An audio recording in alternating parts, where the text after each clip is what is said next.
Hey there, StarCraft fans! It's Falcon Paladin coming at ya with yet another edition of StarCraft Brood War Remastered.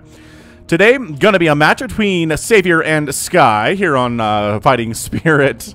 Top left, it's gonna be sAviOr, and then in the bottom right, it is Sky. Okay, so you might notice that my microphone sounds different today compared to the previous couple of months. That's because somebody changed the setting that allows the microphone to record from one direction.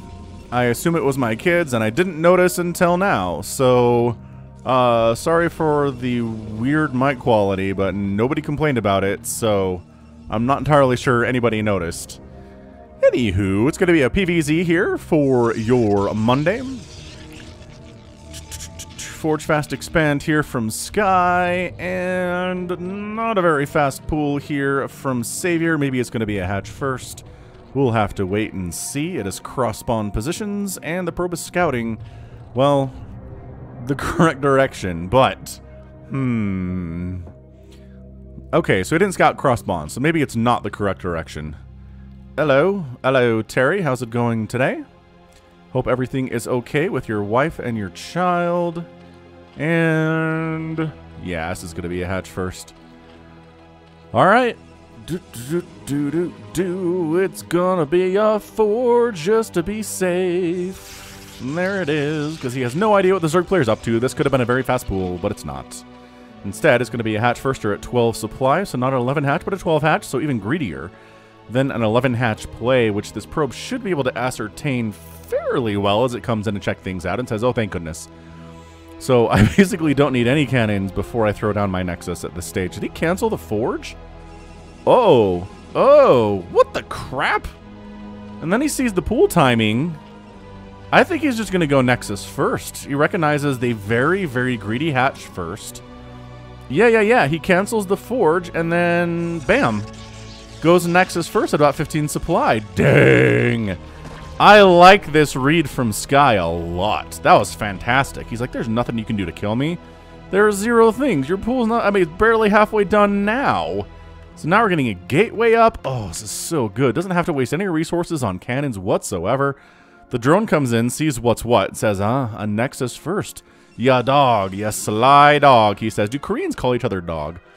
I just realized. I did watch Squid Game. A lot of fun, man. Squid Game is great. I enjoyed it greatly. I have seen some other Korean cinema in the past. Obviously, I watched Parasite because, you know, Oscar-winning movie and all that. I did watch Train to Busan, which is a great zombie film. If you're into zombie movies, it's really, really good. Really fun, really well-paced, and just keeps moving. I enjoyed it a lot. And now I've seen Squid Game. And I'm trying to think if I've seen anything else. Very fast third in response to that Nexus first. I like this, man. We are really set up for a crazy macro game here between these two players. I'm excited to see what we get out of these two. Anyway, I just saw a video today where a person who speaks both fluent Korean and fluent English was like, yo, the translators here didn't do a super good job. And she made the point to say it's not the translator's fault, probably. Translation is a really undervalued skill, and it is trying to make people pump out translations as fast as they can. And it makes sense, right? Netflix makes something, and they want it translated into like 37 different languages, and they don't want to pay everyone a super great market rate to do that, so they pay people less, and then they rush, and then they screw things up, and it's a problem. But they basically said there's a couple lines in there, especially, where the whole concept that they're trying to express in the episode is completely missed because the translation is not correct. It doesn't take into account some cultural signifiers that matter in Korean culture, and so I thought that was really interesting. And this was particularly the subtitle translations, which I think, I'm going to assume the subtitle translations are what the American voice actors use, or the English voice actors use for Squid Game, but I could be wrong about that. Lair coming up. And yeah, okay, so Stargate coming in here too. But anyway, those are my thoughts. I really enjoyed Squid Game. It was great. Some translation issues. You could tell too, even, I don't know, even when I was watching, I was like, some of this, the wording is weird. And I don't know what the deal was there, but a bunch of Lings coming out. This is probably more than we normally see. This is a full 8, which the probe scouts, so there should be enough here from Sky to deal with it. Honestly, I'm surprised he didn't throw up the Cyber Core here, but he got the cannon in a pretty good spot.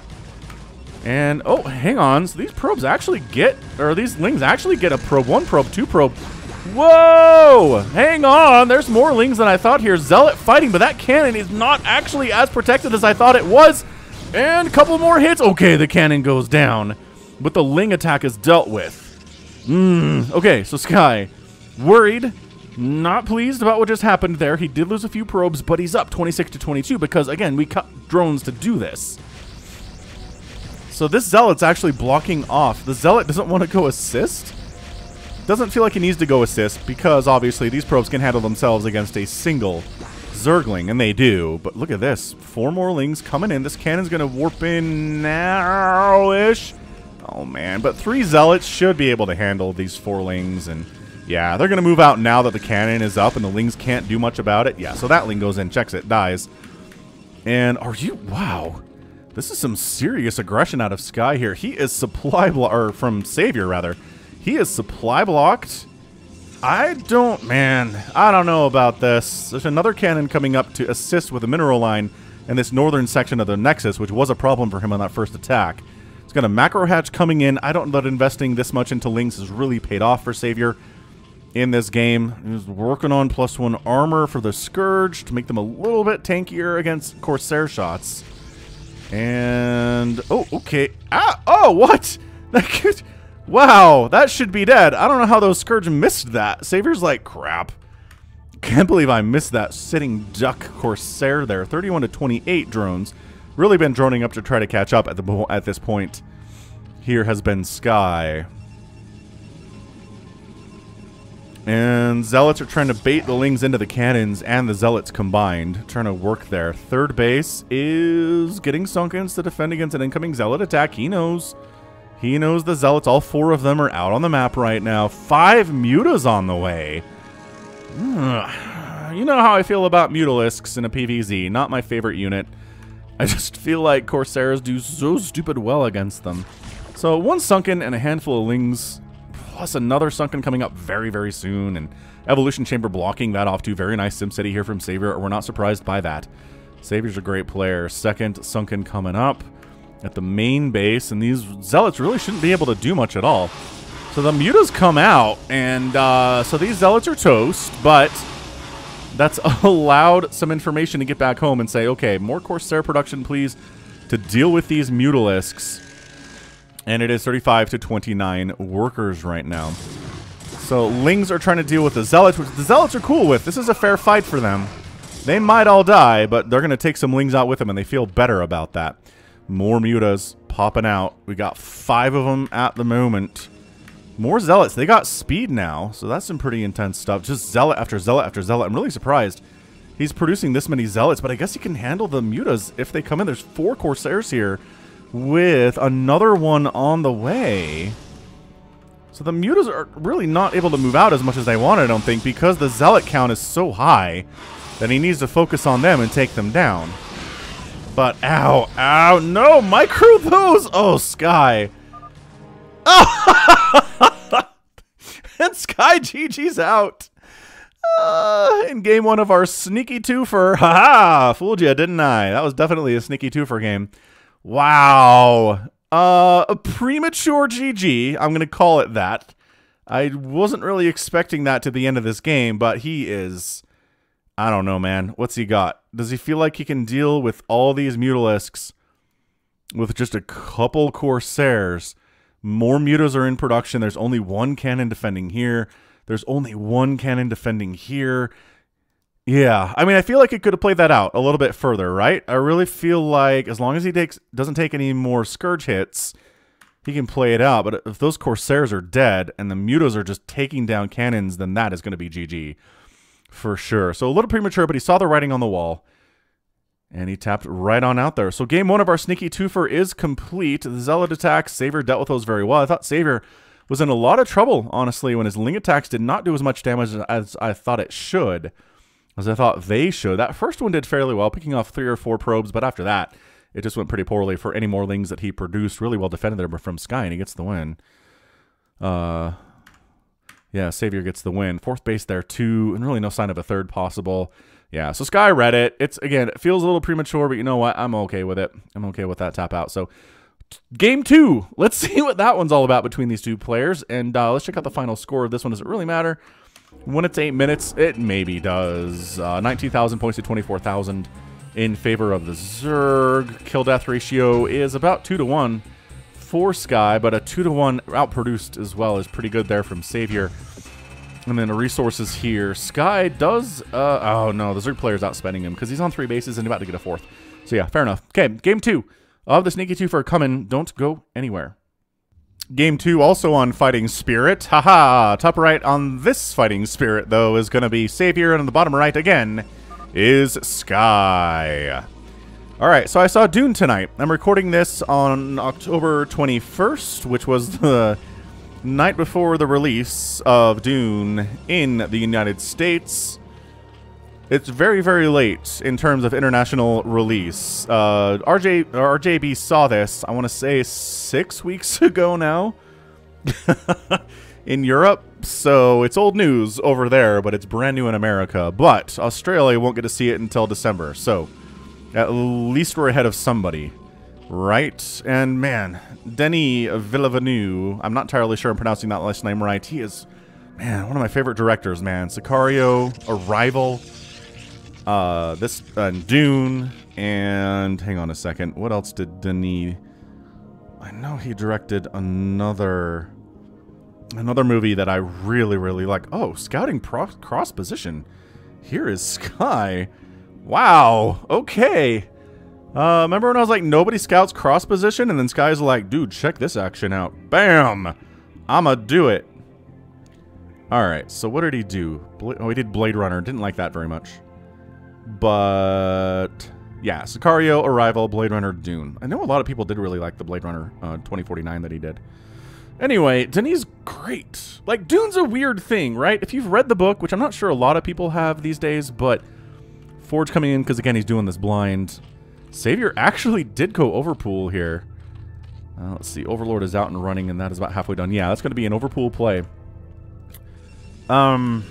Yeah, just if you've read Dune, it's this weird combination of mysticism and science fiction, and there's like visions and prophecy, but also there's crazy sci-fi weaponry and space travel, and it's a very, very interesting blend, right, of a lot of different things, and it's more about tone than almost the story, honestly, in the book. It's this feel of what Dune is, and I think he did a great job with it. Yeah, so 2 cannons because he saw that overpool play before the Nexus. Nicely done.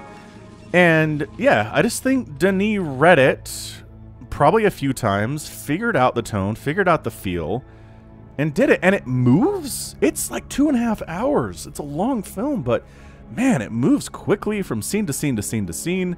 It's interesting. The acting performances, like the talent they have for this movie, is great. But as we all know, talent does not make a good movie. There are some bad movies that have amazing talent, and it makes me sad every time. So the writing has to be good, the directing has to be good, and then the good talent can be used appropriately. And I think that's honestly here. I mean, Oscar Isaac's in the film. I'm not spoiling things, am I? I don't know. Timothée Chalamet's in it. Probably the, man, hottest young up-and-coming actor in the world at the moment. Zendaya's in it. She's doing pretty well for herself. Okay, so Lings are here. Can they jump on these 2 cannons? Probably not. Not with this many. Maybe if they had 10, they could pull this off, but nah. And he's expanding behind it anyway. So yeah, if you haven't seen Dune, I recommend it. It's good. There's a lot of action, but there's a lot of good slow movements too. Right? Good slow movements with good character development. It's just, recommend it.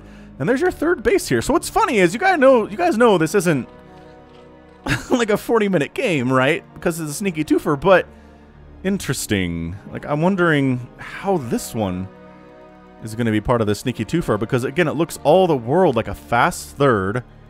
These Lings can't kill. These Lings are here to see when Zealots move out if they do. And our lair timing is very normal. Our cybernetics core is coming in. Stargate's going to be after that. I mean, this is EVP.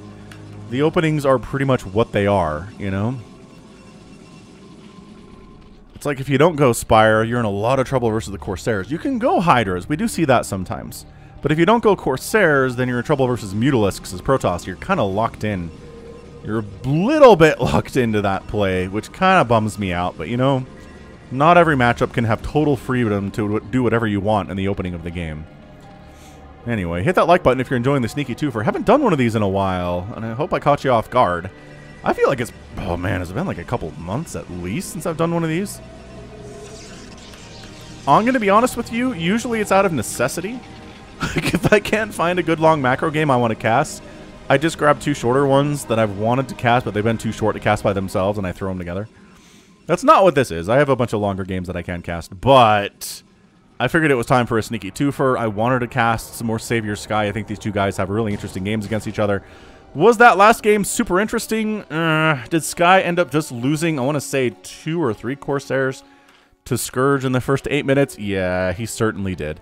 And that maybe is just enough. Like, maybe that's our lesson, right? We learn the lessons of StarCraft is if you're not super careful with your Corsairs in the first 10 minutes, you're just going to lose the game. Like, they're good tools, but you got to babysit them. They're just like Mutas. Mutas are great. You got to babysit them. Okay, Citadel of a Dune, +1 attack coming in. Corsair production's there. Spire not quite done yet. Zealot's not moving out. They don't have speed. It's kind of hard to do so, but we did see them move out in the last game before getting speed, so there's some real potential that Sky might do that here. I also saw No Time to Die earlier this week. I'm seeing a lot of movies right now, but I really enjoyed that too. I think it's my second favorite Bond movie with Daniel Craig, which honestly makes it my second favorite Bond movie because I think his are the best. But Casino Royale, I think, is better. And then I think No Time to Die is second. And then, I don't know, man. I know a lot of people really love Skyfall. Oh, Javier Bardem is in Skyfall, but he's also in the Dune movie. I mean, just, again, the acting talent is through the roof. Through the roof. Anywho, people like Skyfall a lot, but there's a lot of tech mistakes in that film, and that hurts it for me. Like, friggin' Q gets a laptop that he knows belongs to the enemy. And get out of there, Corsair. And he plugs it into the network at MI6. And oh no! Oh, Corsair down. Good Scourge play. Let's hope that's not what we get again. And they're like, oh no, it's infiltrated the MI6 network and it's causing all these problems. And I'm like, you idiot! That's why you don't plug in dangerous computers to the... Oh my gosh, it made me so mad. And then the whole ending is just this, like, Home Alone, rig an old home with booby traps play, and I just... it didn't do anything for me. It's not what I want for my Bond films, I guess. But people really do love Skyfall. And then Spectre is just kind of a mess. And Quantum of Solace is a mess because of the writer's strike. So yeah, it's definitely going to be Casino Royale, the first one, and then No Time to Die, the last one of the Craig series that I really enjoyed. So, back to StarCraft. Get out of there, Corsairs. Pull back to the cannons. Okay, so he's doing better. He lost 1 Corsair, but that doesn't mean game over yet. This is some very dangerous play, though, with the Mutas picking off individual probes being generally protected by these 2 Scourge. But, oh, too close. Oh, the Scourge are gone. The Mutas have to get out. Excellent. Okay, okay, this is going much better for Sky, but man, sAviOr's got his 3rd base. We saw that his 4th base is coming up again. This is, again, pretty much the same build from both these players. I wonder if they're just practicing. They probably are in these 2 matchups, kind of doing the same thing here, but Dragoon play, because Dragoons are really good versus both Sunkens and Mutalisks. I like that he's pumping Dragoons out now. Dragoons are just good, man. They're good unless your opponent is going, like, I don't know, 1,000,000 cracklings and then you'll die. But otherwise, they're really good versus Lurkers. They're good versus Defilers. They can pick them off from distance. They're really good against Mutas. They're good fighters that way. And, yeah, this might just be GG. I'm looking at it. It is 69 to 69 supply, but sAviOr has more workers, which means the army value is much bigger. Army count, supply count is much bigger here. And the Mutas are trying to jump on this, and I don't know that they can. There's a few Lings. Actually, there's more Mutas here than I expected there to be all of a sudden. So trying to get them from distance here, but my gosh. Okay, remember when I was like, Mutas are not great fighters? Well, if they have numbers, they're surprisingly impressive. But the Corsairs fighting as well. Okay, alright. Fighting exceptionally well here. There's more Mutas on the way and really droning up harder. 6 Dragoons in production from Sky, though. I think sAviOr may have made the mistake of... Oh, hang on. Scourge do connect. Oh, the Corsairs go down because they're not microed at all, but these are +1 Dragoons. There's more Dragoons coming all the time. He's just pumping Dragoons right now. The Mutaflux, is it down to 1 all of a sudden? These guys coming in. Nope, they're here. I missed them. He's trying to fight. He's trying to pick off individual Dragoons here, but the anti-air is hard. Muta down. If he can target fire individual Mutalisks to kill them, the ones that are low health, my gosh, this is a crazy engagement. And Sky taps out again. Oh, Sky, if only you could take care of your Corsairs a little bit better, friend. Just a little bit better. If those Corsairs had pulled back, right, behind the Dragoons and kind of moved around, ran from the Scourge, had the Dragoons target fire the Scourge down like a Terran would with his Marines, right, then the Corsairs could come in and really assist against these Mutalisks. And sure, I mean, these guys have +1 attack, but the Mutas also had +1 armor, so hey. Hey. Oh, it didn't remove his upgrade count. Sometimes that happens at the end of games. The losing player, their upgrade count gets reset, and the Zerg player also has his, so interesting. Very interesting. So yeah, sAviOr, he likes his Mutas. He can do good stuff with them. He can sometimes win in sub 10 minutes with them twice in a row. And also, nicely done bringing the Lings in like this, too. Really, really nicely done. So there we go. It's our sneaky twofer of the day. Falcon talks more about movies than the game, I think, but, you know, sometimes that's going to happen. Overall count is about 40,000 to 32,000 points, produced 100 to 60. Kill-death ratio, not actually great for the Protoss here. Didn't kill enough Zerg to justify the number of Protoss units that died in just sheer numbers there. And bam, end of the day, outspent the Protoss by about 1,000. But, you know, that doesn't seem like it's enough. But in a 10-minute game, it totally can be. So beautiful. Really, really, really nice stuff there today. And bam, you know what? That's going to be it for me. So this has been Falcon Paladin coming at ya with yet another edition of StarCraft Brood War Remastered and a sneaky twofer. Go ahead, hit that like button, hit that subscribe if you like what you saw and what you heard today. You can also catch me on Twitter, Facebook, Patreon, and Twitch, all at /Falcon Paladin. And until next time, as always, thank you so much for watching, and you take care of yourself.